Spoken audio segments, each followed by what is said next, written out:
গাজীপুরবাসী এবং আমার চুনারুঘাটবাসী, আমি আপনাদের এলাকার সন্তান, আপনারা আমার জন্য দোয়া করবেন। আমার বড় ভাই মোহাম্মদ আলী ভাই চলে আসছেন।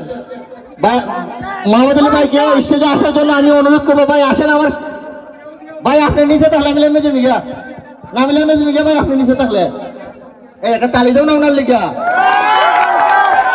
এই প্রোগ্রামের আয়োজন তো আমার ভাইয়া করছো। উনি যখন গোলকিপার চন্দ্রমল্লিকা উচ্চ বিদ্যালয়ে গেছিলাম, তারপরে হয়েছিল যে ইব্রাহিম আমি কিন্তু আমার এলাকাতে একটা প্রোগ্রাম আয়োজন করবো বৈশাখী মেলা। উনি কিন্তু যেমন কথা দিচ্ছেন এমন করছেন। ভাই কই কোন দিকে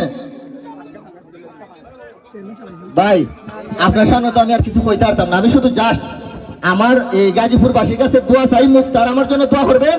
আর আগামী চুনারুঘাট উপজেলায় মুক্তার নির্বাচন করবে মহিলা ভাইস চেয়ারম্যান পদে। আপনারা দেখিয়ে দিবেন যে 1 নং গাজীপুর এবং 2 নং আহমেদাবাদ কিছু করতে পারে কিনা।